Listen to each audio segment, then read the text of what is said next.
In this series of talks, I wanted to look at a bigger picture than just the obvious sexual benefit to men that will come with sex bots that can physically pass muster. I realized quickly that the audience for that kind of discussion is small, limited mainly to you fine gents in the red pill community. The larger population of men won't be interested in this conversation or likely to grasp it if they were. I did some searching for fiction works on this theme and I was unsurprisingly disappointed. A search for sex bots in Amazon books brought back the sad story.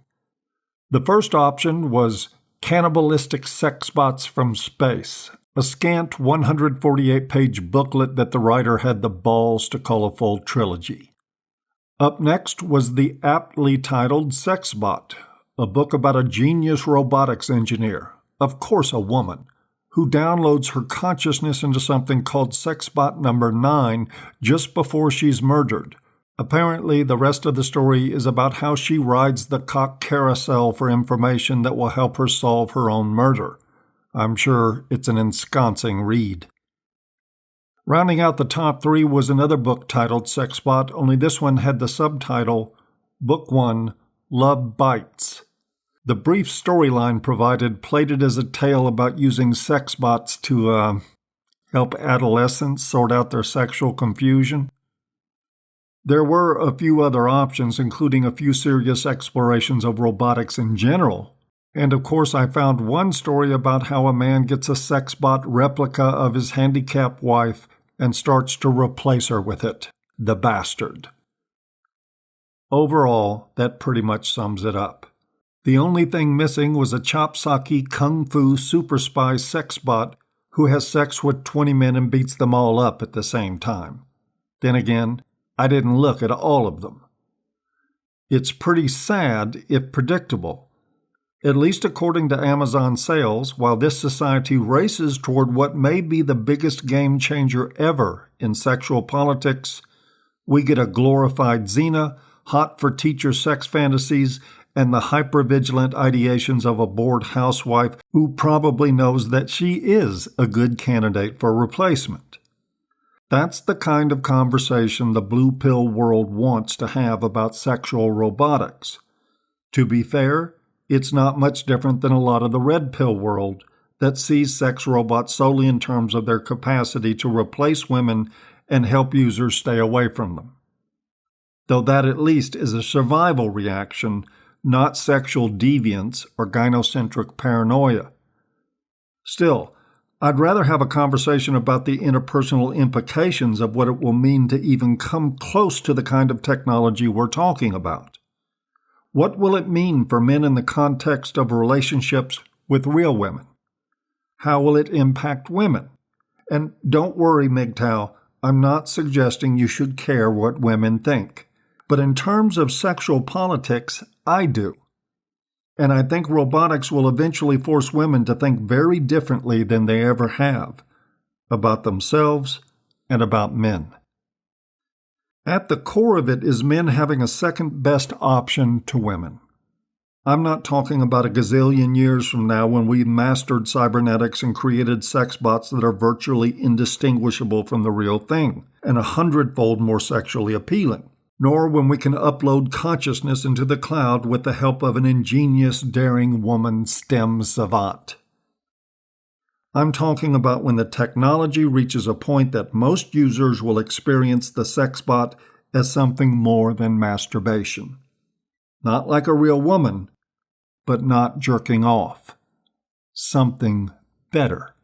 Let's call it the good enough threshold. That's the watershed in my book. The event horizon in reaching a new paradigm with men and women. The good enough threshold will include communication as well as physicality.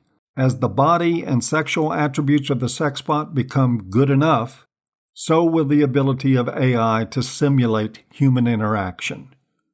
If you think that's crazy, think again. I've linked an article in Psychology Today titled, "A Robot May Be Your Next Therapist." In it, the author assumes that like dozens of other specialized professions, psychotherapy will likely be provided by AI in the future. In their research on An Executive's Guide to Machine Learning, he writes, "The consulting firm McKinsey concludes machine learning will empower it to arm coaches, speakers, and writers with more than just descriptive insights and predictive measures. It will begin to play a major role in the self-improvement process itself. When that is achieved, the good enough threshold will be forever surpassed for a considerable number of men, especially since I'm betting that a therapist that will also deliver a blowjob will have some pretty solid appeal. It's not that men will have a sudden shift in consciousness. The change will start gradually, and interestingly, it will start with men who are in relationships. Consider this. Men typically face an onslaught of emotional and psychological challenges in relationships with women. Many men constantly face the conflicting demands to preserve their self-respect against a range of behaviors in women that threaten it. When making someone happy means surrendering to irrational demands and abusive control, self-respect is the primary casualty. Not only does this mean that the self will suffer, it also means that failure to deliver on her mandates also carry the risk of sexual rejection. When mama ain't happy, mama doesn't put out. Of course, all this starts with courting and dating, where the core of the rituals revolve around men's demonstrated willingness to make life about what she wants. Hypergamy, human gynocentrism, and the reproductive drive are powerfully synergistic. It places most men constantly off balance and at an interpersonal disadvantage with women. In one situation after another, men are faced with double standards, petulance, and insanely unrealistic expectations. And outside the red pill world, most men generally feel trapped and powerless over this because the woman holds the trump cards of peace and sex. These men constantly live in want for a solution, but of course the solutions are completely controlled by women. At least until we pass the good enough threshold. Once there, it will start with men who, out of frustration, turn to the purchase or rental of a sex bot rather than to another woman. By then, they will have heard critiques online, everything from "it's a talking fleshlight with a wig" to "it's so good it will make you leave your wife." The curiosity on where we will fall on this spectrum, combined with an increased presence of the sex bot in the dialogue of the culture, will tip the scales until men go with the flow. And of course, there is no telling where they'll land when they take the leap. They may feel ridiculous and back out. They may try it and find it completely inadequate and then feel ridiculous. Or they may find it good enough to register as an option in their minds. When that happens, when some men see sex bots as a possible, passable, short-term alternative to their women, the world for those men will be forever different. Because once that shift happens, the only thing for certain is that the trend will grow. Sure enough, as they become acclimated to the use of the units, and especially as those units deliver more and more of their desired effect, the men who use them will face the litany of no-win scenarios with women with an ace in the hole. With, in fact, something that makes the scenarios winnable. For men who initially fall into that sweet spot of good enough, the honestly heartfelt words, "I don't need this shit," will soon follow.